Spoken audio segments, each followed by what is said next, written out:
Em 2015, um informante anônimo vazou para a imprensa um conjunto de documentos que iria abalar o noticiário mundial nos meses seguintes. We turn now to the banking bombshell causing shockwaves around the world, the so-called Panama Papers. Los papeles de Panamá han sacudido el mundo entero. De hecho, se ha convertido en una de las noticias más importantes de la semana. We turn now to what may be the largest leak of secret documents in history.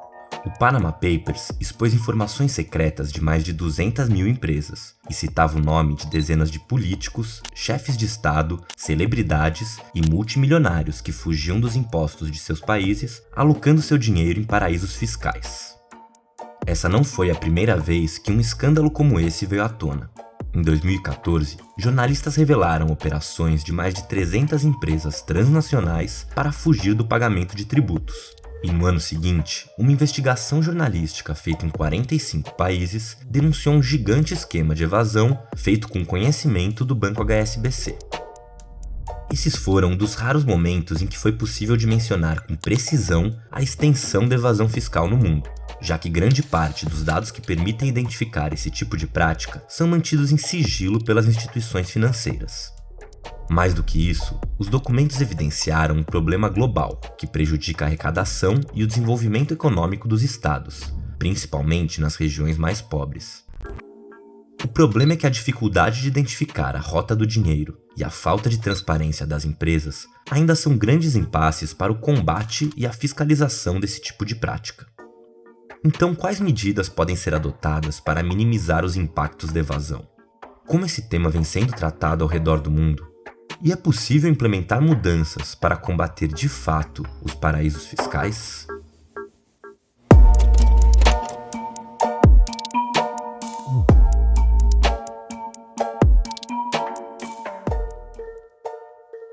Para dimensionar o que são os paraísos fiscais, é preciso antes entender como funciona o fluxo de capitais no mundo. Ainda que os estados tenham seus próprios sistemas tributários, existem regras internacionais que regulam a circulação do dinheiro entre os países.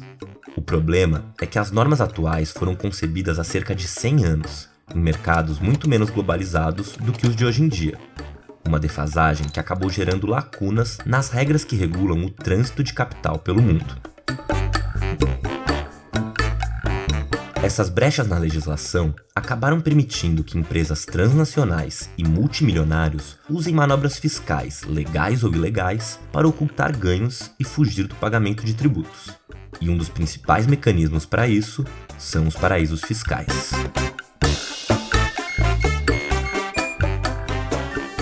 Paraísos fiscais são áreas comerciais livres do pagamento de impostos, ou com taxas quase nulas sobre as transações financeiras.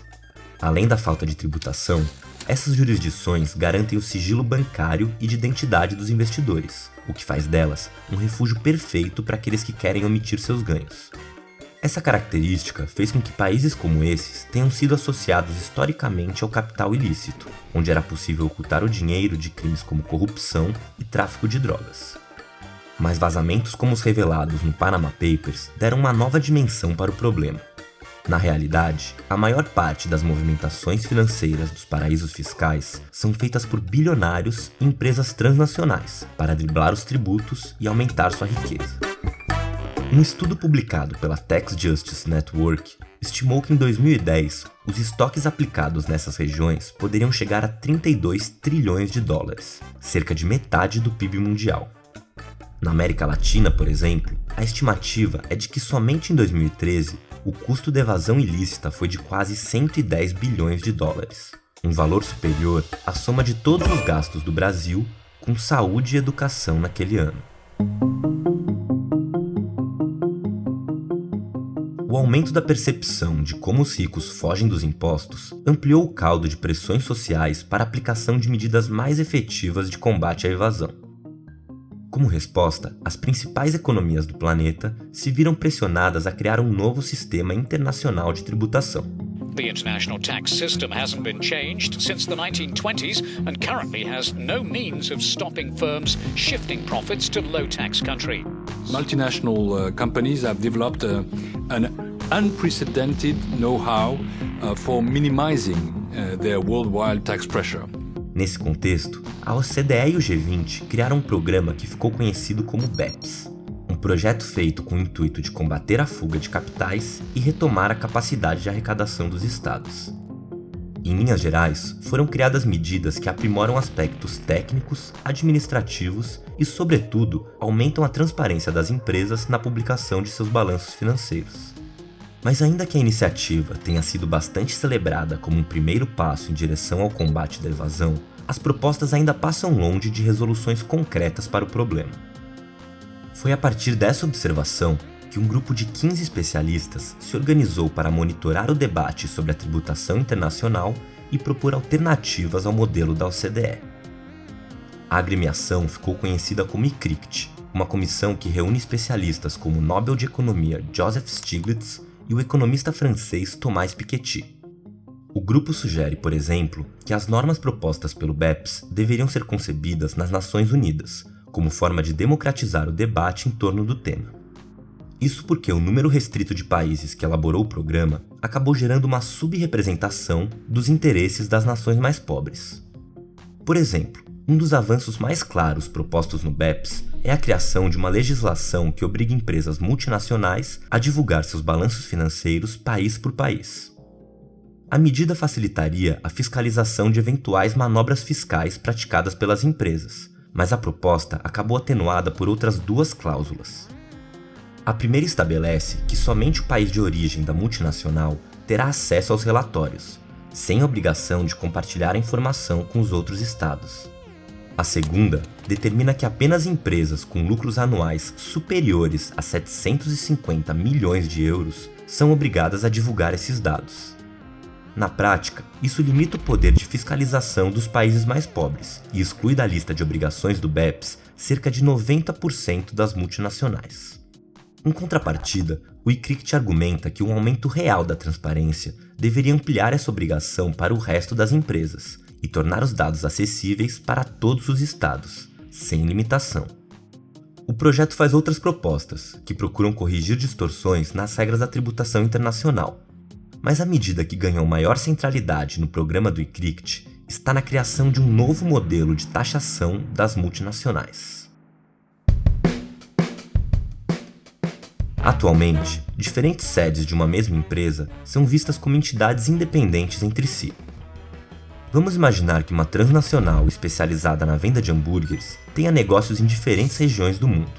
Nos olhos da tributação internacional, essa companhia não é tratada como uma única empresa, mas como uma série de entidades independentes, sem relação entre si. O problema é que em mercados globalizados e com fluxos extremamente velozes de capital, essa percepção acaba gerando brechas para manobras fiscais que driblam o pagamento de tributos. Essa empresa de hambúrgueres, por exemplo, poderia ocultar parte dos seus lucros no Brasil, onde a tributação é mais alta, e inflar seus ganhos em paraísos fiscais, como as Ilhas Caimã. E de fato, suspeitas de casos como esse já foram identificados em empresas como Google, Starbucks, Amazon e McDonald's. Para contornar esse quadro, o documento elaborado pelo ICRICT propõe uma resolução aparentemente simples, mas com grandes perspectivas de transformação: reconhecer as multinacionais como entidades únicas. Essa mudança colocaria fim a esse tipo de prática. Pouco importa se a companhia tem negócios de fachada em paraísos fiscais, já que os lucros da empresa passariam a ser calculados globalmente. A partir daí, a ideia dos economistas é determinar o valor que será tributado a partir de parâmetros materiais, como vendas, número de funcionários ou de plantas produtivas. E por fim, o projeto propõe a criação de uma divisão proporcional dos impostos arrecadados. As regiões que concentram mais atividades recebem mais, e as que concentram menos recebem menos.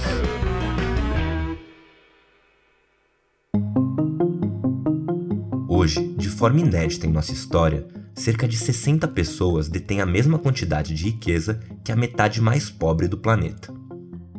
Não há dúvida de que projetos como o BEPS merecem mérito pelo pioneirismo no foco em combater os paraísos fiscais e na identificação desse problema como um dos principais empecilhos para a redução das desigualdades. Mas é consenso na comunidade internacional que a urgência pela resolução desses conflitos exige políticas mais incisivas, que fortaleçam o poder de arrecadação dos estados e auxiliem o processo de distribuição de riquezas. Sem isso, a tendência é que os próximos anos mantenham um padrão de concentração de renda visto nas últimas décadas. A população paga as contas da recessão, enquanto uma minoria poderosa surfa em benefícios tributários, fugindo de impostos e omitindo seus ganhos.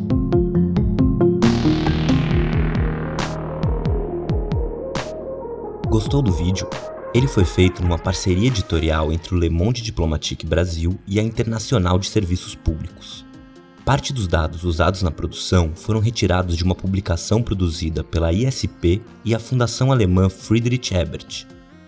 Para entender melhor o BEPS e o debate sobre a tributação internacional, acesse o documento. O link está disponível na descrição desse vídeo.